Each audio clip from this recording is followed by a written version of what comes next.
Good morning, everyone. Welcome to another episode of the Composites Timeout. I am your host, Nando, as you know, and we're back. It is Monday, the weekend, full of sports. And yeah, before we get right into it, uh, let's do a little reminder, as we've been doing lately. And like I've been saying, prefacing it, I know you're going to get tired of hearing it, but like, subscribe, share anything on the Spotify, Apple, or the YouTube, whichever one you listen to. Share, like, comment if you want.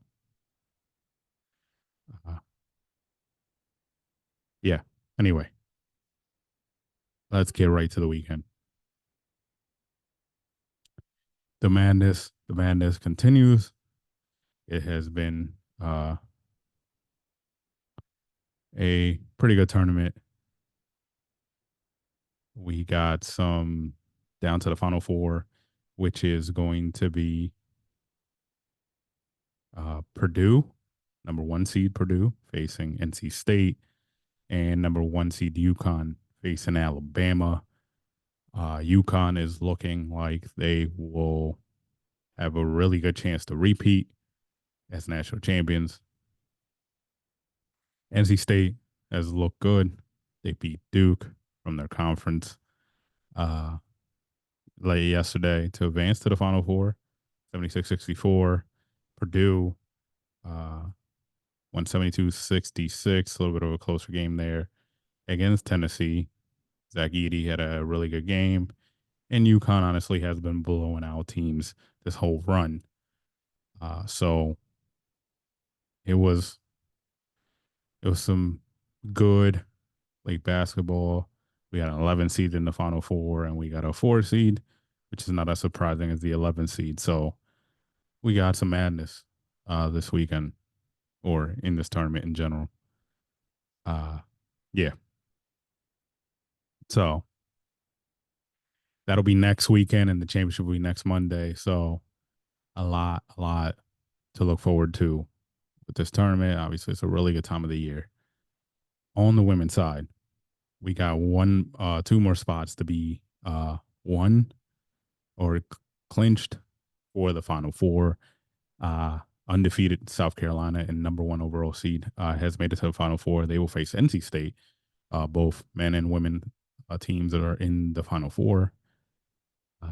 So they will face South Carolina against North Carolina State. It's a little, state to state rivalry. North and South Carolina there. South Carolina undefeated once again. Uh, Headed into the Final Four. They are awaiting the next two to complete the Final Four, which will play tonight. We get a rematch of the national championship between Iowa and LSU. That is tonight. Should be a really good game. And then UConn women's against USC. So we have a chance on both sides of the brackets to have two teams that have their men and women's in the Final Four being represented. That being UConn and NC State. NC State already has done it. UConn has a chance. Juju Watkins against Paige Buchers. It's going to be great. Caitlin Clark against LSU. You could say against Angel Reese, but they don't play the same position. But it'll be a fun night tonight when that'll clinch uh, the final steps to get that championship for the women. And those Final Four games will be on Friday. We'll talk about that more as the week keeps going. So, yeah, a lot to look forward to. Really exciting games tonight. Like I said, UConn USC, the later game, LSU Iowa, the early game. So, should be some fun things to come up. There was a little controversy in the Texas NC State game where they were playing in Portland and Texas and NC State decided to play. But the NCAA before the game had noticed that the 3 point lines were different on each side of the court, the measurements, which I don't understand how that happens. But you never know nowadays. But yeah, yeah, lot, lot of weird things going on in that game. But NC State wins it. They all both agreed to play, and we move on. NFL news. Uh, not too many crazy uh things happen, except there was a lot more off the field stuff that happened since we last talked. We'll get to the on the field somewhat stuff that happened. The Dolphins extend Mostert for an extra year to his deal he had on now.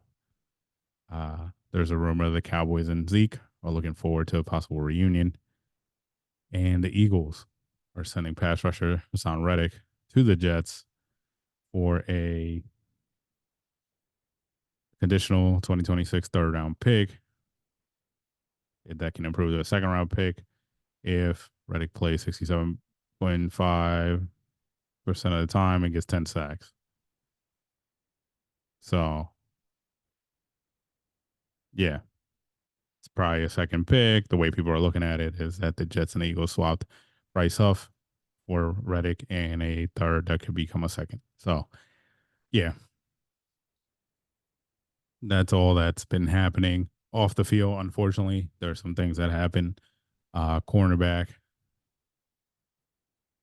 cornerback Cameron Sutton turned himself into police in Florida. He had been wanted for a couple of weeks uh, in a domestic violence case. And the one that happened most recently, actually yesterday, it happened yesterday morning or yesterday early or Saturday late at night, is police in Dallas are seeking Rasheed Rice uh, in their investigation of a crash that happened on a highway. Uh, yeah, 6 p.m. night between a Corvette and a Lamborghini. Uh, One of the Lamborghini spun out of control. They both did, both cars, and then it caused a chain reaction involving other vehicles. And then the people in those cars fled the scene, and the authorities, as part of the investigation, looking for Rasheed Rice, who was believed to be driving the Corvette. So we'll get more details. I'm not going to get into it too crazy because we only got sparing details. And also, we're going to discuss it in an episode of another show here on the channel. So we won't get into it, but hopefully turns itself in and, complies with the investigation. So, yeah. Anyway, the UFL, if you care about spring football, started. And I'm going to be honest, didn't watch a game. I was too busy with the madness and everything else, but it looks like it was a really good opening weekend for those teams playing each other. But hopefully it gained some steam.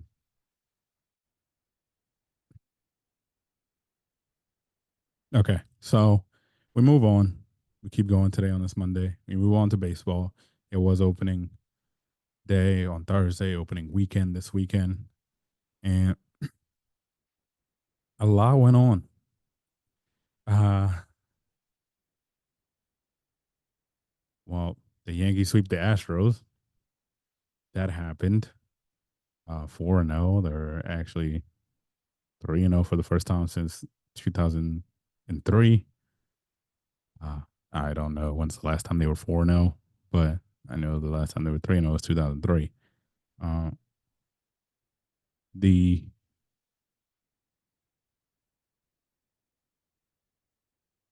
other things that have stuck out so far, I see the Tigers are 3-0. It is early.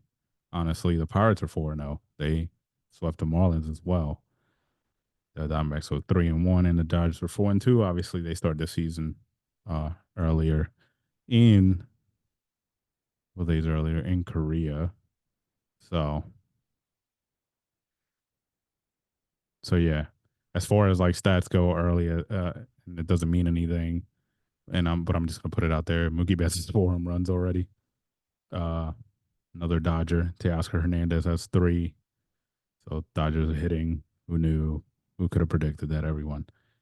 Uh, RBIs, Mookie Betts has 10. Lourdes Gurriel has 10 as well, and 11 hits total for Mookie. Will Smith's right out there with 10. Also, Bryce Terang from the Brewers already has 4 stolen bases in this weekend. So yeah, uh, that's early. Bobby Witt Jr. 545 so far. Juan Soto 529, and Mookie Betts are hitting 500. That runs out the averages for the first 4 games for most people. The Dodgers have played 6. It's a weird thing, but a lot of baseball left to play for sure. Uh, Chas Chisholm was complaining about the open roof all weekend with the Marlins. So yeah, the Brewers and Mets got into a lot of arguments, a lot of heated stuff, especially after Friday after we talked. They had their first game because Thursday they were rained out, and they played the Brewers. There was a questionable slide by Reese Hoskins, and Jeff McNeil had an issue with it. Bench is cleared. Nothing happened. The next day on Saturday, Johan Ramirez, pitcher for the Mets, throws behind Hoskins. I didn't think it was on purpose. I don't know. I never know anymore. And he gets 3 games. I mean, yeah, yeah. So who knows? It's a lot of things going on. But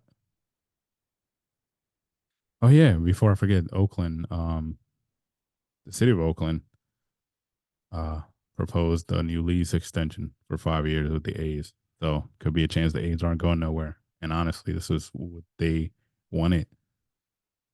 The Athletics never wanted to leave. The league never wanted them to leave. The league wants new money. The league would rather have an expansion team in Vegas, not somebody moving. Expansion brings more money. Honestly, whether you want to believe it or not, expansion teams brings more money, new money. That's why when they do expansions in different leagues, they try to go to a market they've never been at for the most part because they're trying to touch into that market. That's why they want to go there. So there will be a team in Vegas. Don't know when, but soon. Possibly a team in Nashville. So there's there's going to be wealth to be spread around, and these are towns that never had Major League Baseball. So Vegas will probably happen first. Vegas is growing. Hockey team, possibly a basketball team. They're going to have all the sports there. Uh, when at one time it didn't seem like they would. So yeah. As far as the NBA, uh, Denver, I believe, clinched uh, the they clinched a playoff spot. So that the Thunder and only Boston has clinched a spot in the East.